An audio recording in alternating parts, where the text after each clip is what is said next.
You. What's good, everyone? If that last joke had you cracking up, smash that subscribe button to keep the laughs rolling in. Trust me, you don't want to miss the next one. All right, here's a little gem for you. Picture this, it's a couple's 30th wedding anniversary, and out of nowhere, a fairy pops up at their house. She turns to the husband and says, "I hear you've been an awesome husband all these years, so I'm granting you one wish for your big day." The guy gives his wife a sheepish grin and says, "Babe, I love you, but this is a once-in-a-lifetime shot." Then he looks at the fairy and goes, "I wanna spend my next few years with a woman 30 years younger than me." The fairy smirks, gives the wife a quick wink, waves her wand, and asterisk poof asterisk the husband's suddenly a 90-year-old grandpa. Now, check this out. There's this magician working the crowd on a cruise ship, pulling off some slick sleight-of-hand tricks during the nightly show. He's pretty darn good, but there's one problem, a pesky parrot that won't shut up. This bird's flying around, squawking stuff like, "It's in his sleeve, yo," or "check his pocket." People, or even he's hiding it in his mouth. The magician's fed up and warns the parrot, "One more time and you're toast." That night, right as he's about to pull off his big vanishing act in a cloud of smoke, the ship hits an iceberg and goes down faster than you can say Titanic. Miraculously, the magician and the parrot are the only survivors, floating on a chunk of debris. The magician's just staring into space, shell-shocked, when he notices the parrot glaring at him with its beady eyes. After hours of silence, the parrot finally squawks, "All right, I'm stumped. Where'd you hide the ship?" So, this one time, a woman wanted to test her husband's reaction if she just up and left without a word. She writes him a note saying, "I'm done with you, I'm out, don't want to live here anymore." She leaves it on the bedroom table and hides under the bed to spy on him. When the husband gets home, he spots the note, reads it, and just stands there for a sec. Then he grabs a pen, scribbles something on the note, and starts changing clothes while whistling a cheery tune, dancing around like he's in a musical. He pulls out his phone and makes a call. From under the bed, the wife hears him say, "Hey, babe, I'm just throwing on some fresh clothes. Then I'm heading your way." The other one finally figured out I was messing around and took off. "Man, I shouldn't have married her, wish I'd met you sooner. Catch you soon, sweetheart." He hangs up and strolls out. The wife, in tears, crawls out, heart pounding, and checks the note. Through blowy eyes, she reads his addition, "Saw your feet sticking out. Genius. I'm just grabbing some bread." Here's another one. A man and a woman, both married to other people, end up sharing a sleeping car on a cross-country train. They're a bit awkward about it, but too tired to care, so they crash. He's in the upper bunk, she's in the lower. Around 1 a.m., the guy leans down and gently wakes her, saying, "Hey, sorry to bug you, but I'm freezing. Could you grab me an extra blanket from the closet?" She smiles and says, "I've got a better idea. For tonight, let's just pretend we're married." His eyes light up. "Oh, that's brilliant." He says, "Cool." She replies, "Then go get your own dang blanket." After a beat of silence, he lets out a loud fart and calls it a night. Two lifelong buddies, both in their 70s, loved hitting the golf course together since their high school days. When it's clear one of them, Frank, is on his last legs, his pal Joe visits daily. One day, Joe says, "Frank, we've been golfing forever. When you get to heaven, you gotta let me know if they've got a course up there." Frank, from his deathbed, nods weakly and says, "Joe, you're my best bud. If I can, I'll find a way." Not long after, Frank passes. A few weeks later, Joe's jolted awake by a bright flash and a voice calling Joe. "Joe." He bolts upright. "Who's there?" "It's me, Frank," the voice says. "No way. Frank's gone." Joe stammers. "It's really me," the voice insists. "Where are you?" Joe asks. "In heaven," Frank replies. "Got great news and a tiny bit of bad news." "Hit me with the good stuff first," Joe says. Frank's voice is buzzing with excitement. "There's golf up here, man. All our old crew is here. We're young again. It's always sunny, no rain, and we can play all day without getting tired. Plus, we're teeing up with legends. Joe's pumped. That's unreal. What's the bad news? Frank chuckles. You're booked for our foursome this weekend. Life's short. Folks eat dessert first. Speaking of, there's this sweet old lady who heads to the grocery store for some cat food. She grabs for cans and hits the checkout, but the cashier stops her. Sorry, ma'am, we need proof you've got a cat. Some folks buy this stuff to eat themselves, and the boss wants to be sure. The lady huffs, goes home, grabs her cat and brings it back. They let her buy the food. Next day, she's back for 2 cans of dog food. Same deal, cashier says, gotta see the dog first. She trudges home, brings her pup and gets the dog food. The day after that, she shows up with a box that's got a hole in the lid. She tells the cashier, stick your finger in here. The cashier's like, no way. What if it's a snake? The lady swears it's safe. So the cashier hesitantly pokes her finger in, pulls it out and goes, ugh, that smells like crap. The old lady grins. It is. I need 3 rolls of toilet paper. In an Oklahoma courtroom, a guy's on trial for murder with solid evidence against him, but no body. The defense lawyer, knowing his client's probably toast, tries a wild move. Ladies and gentlemen, he says, checking his watch, in 1 minute. The person you think is dead is gonna walk through that door. The jury's stunned. All eyes on the entrance. A minute passes, nothing. The lawyer shrugs, okay, I made that up. But you all look right? That means you've got reasonable doubt, so you gotta say not guilty. The jury deliberates for like 5 minutes and comes back with a guilty verdict. The lawyer's floored. How? You all stared at the door. The jury rep smirks, yeah, but your client didn't. Back in the Wild West, a young cowboy's obsessed with being the fastest gun in town. He practices non-stop but knows he's not quite there. One night in a saloon, he spots an old-timer who used to be the quickest draw around. The kid buys him a drink and begs for tips. The old man sizes him up and says, your gun's too high. Tie the holster lower on your leg. The kid does it, stands, draws, and blasts the bow tie off the piano player. Nice, he says. Got more? The old man nods. Cut a notch in your holster where the hammer sits for a smoother draw. The kid carves it, draws in a flash and shoots a cufflink off the pianist. I'm killing it, he yells. What else? The old man points to a can of axle grease in the corner. Smear that all over your gun. The kid's confused.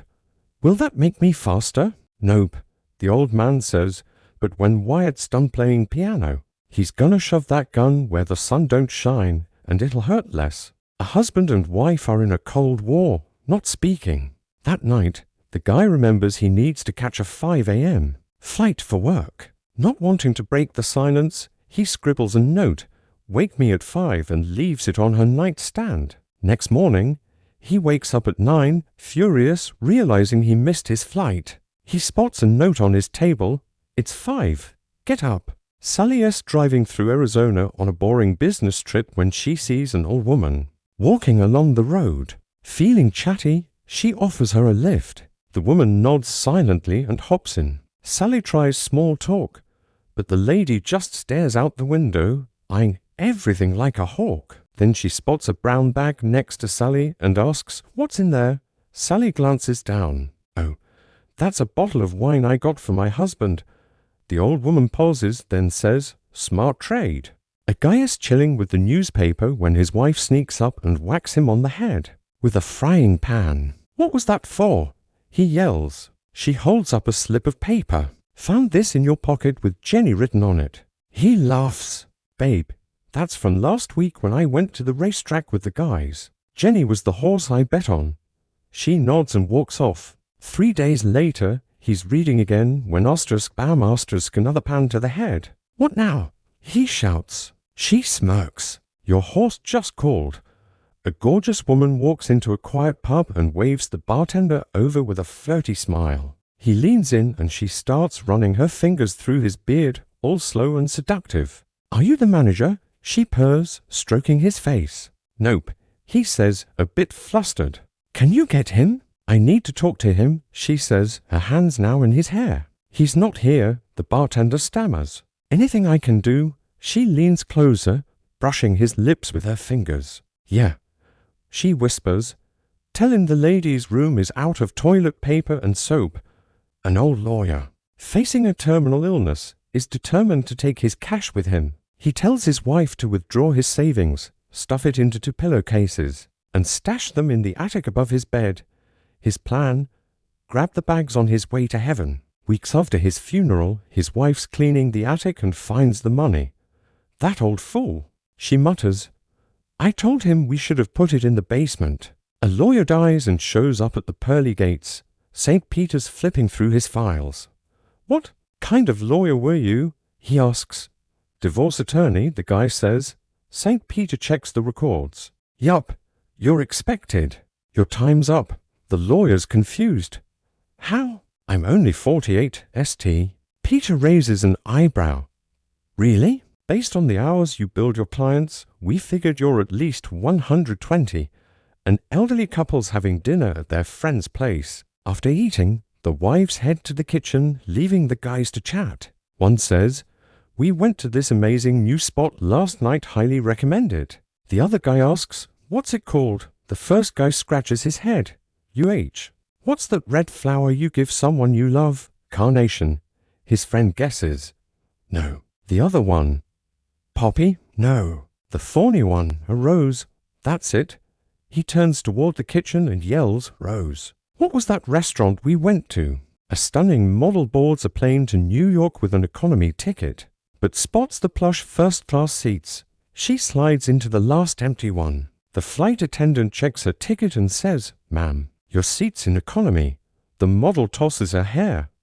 I'm a famous model, and I'm staying here all the way to New York. The attendant grabs the captain, who repeats, your seat's in economy. Same response, I'm a model. I'm not moving. The captain, not wanting a scene, talks to the co-pilot, who says, I got this, I dated a model like her. He whispers something to the woman, and she immediately bolts back to economy, hugging him on the way. The crew's stunned. What did you say? They ask. He grins. Told her first class isn't landing in New York. John's wife, fighting the years, buys some fancy anti-aging creams. After slathering them on, she asks, Honey, be honest, if you didn't know me, how old would I look? John studies her. Based on your skin. Maybe 20, your hair 18, your figure 25. She beams. You sweet talker. But before she can reward him, he says, Hang on, I haven't added those up yet. A sergeant gets back to base after a weekend off, only to find none of his soldiers showed up on time. 3 hours later, they start trickling in and he's fuming. He calls them into his office one by one. The first soldier walks in. Why are you late? The sergeant barks. Sir, I missed the bus and had to hitchhike. No car stopped, but this old guy with a horse and buggy offered me a ride. I couldn't say no, but it took forever. The sergeant grumbles but lets him go. Next soldier comes in with the same story, old lady, horse and buggy to slow. Every soldier tells the exact same tale. By the last one, the sergeant's steaming. Let me guess, you hitched a ride on a horse and buggy? No, sir, the soldier says. I got picked up in a 2014 Mercedes. Then why the heck are you late? Road was jammed with horses and buggies, sir. A Judas staring at a girl T-shirt with a cat designed for way too long. She finally snaps, What? Never seen a cat before. He smirks. Oh, I've seen cats, but none protecting the goods like that. An old man and a kid are heading to town with a donkey. The kid's riding, old man's walking. Some folks pass by and mutter, Poor old guy, walking while the kid rides. They switch. Later, others say, Shameful, making that boy walk. So they both walk. Then people scoff, idiots, not using the donkey. They both ride. Next group says, Cruel, overloading the poor animal. They decide to carry the donkey, but on a bridge they lose their grip and it falls into the river and drowns. A little girl in church starts feeling sick. Mommy, can we go? I'm gonna throw up, she whispers. No. Her mom says, Go out the front door, round back, and do it behind a bush. The girl's back in a minute. Did you throw up? Her mom asks. Yup, the girl says. How'd you get back so fast? Didn't need to leave. There's a box by the door labeled for the sick. A guy stops at a yellow light, even though he could have made it. The woman tailgating him loses it, honking, yelling, and dropping her phone and makeup in a rage. Mid-tantrum, a cop taps her window, looking stone-cold serious. He orders her out, hands up, and hauls her to the station for searching, fingerprinting, and a cell. Hours later, he lets her out and hands back her stuff. "Sorry, ma'am," he says. "I saw you flipping out, cussing at the guy in front of you, but your car had a 'What would Jesus do' sticker, a Choose Life plate, a Follow Me to Sunday School sign, and a fish emblem. I figured you stole it." Bob, 92, and Mary, 89, are hyped to tie the knot. While planning, they swing by a pharmacy. Bob asks the pharmacist, "You got heart meds?" "Yup." The pharmacist says, "Rheumatism stuff? Got it. Viagra, of course, memory pills. Arthritis meds, vitamins, sleeping pills, antacids, all of it. Wheelchairs, walkers, every kind." Bob grins. "Perfect. We'd like to set up our wedding registry here." A famous explorer's giving a talk in a coastal town about his jungle adventures. Can you believe? He says, "There's a people so wild they eat bird embryos and animal belly slices. They grind grass seeds, bake the paste, and slather it with grease from animal milk." The crowd gasps, horrified. "Barbaric," someone shouts. The explorer smirks. "I'm talking about bacon, eggs, and buttered toast, folks. Dads love seeing their daughters happy. But when it comes to boyfriends, there's a rule book no guy wants to mess with. Here's a dad's top 10 rules for his teenage daughter's suitor. 1. If you honk from my driveway, you'd better be dropping off pizza, not picking up my kid. 2. Keep your hands off my daughter in my presence. Glance at her face, but anything below the neck, and I'll remove your eyes. 3. I know baggy pants are a thing, but you look like a clown. I'm fair, so I'll let you keep the sagging look, just know I'll staple those pants to your waist with my nail gun. 4. They say unprotected sex can kill. Let me clarify. I'm the protection and I'll end you. 5. Don't bore me with talk about sports or politics. Just tell me when my daughter's coming home. 1 word early. 6. Date other girls if you want, but if you're with my daughter, you're exclusive until she's done with you. Make her cry, and I'll make you regret it. 7. If you're waiting in my hall for my daughter and it has been an hour, don't huff. She's applying makeup, which takes longer than building a skyscraper. Go wash my car instead. 8. The original script cuts off here, so I'll assume a continuation. If you think you can charm your way out of these rules, think again. I've got a shotgun and a shovel, and no one's gonna miss you. There you go, folks. A fresh spin on those jokes, keeping the vibe fun and the laughs flowing. Hit that like button if you're still chuckling, and I'll catch you in the next video.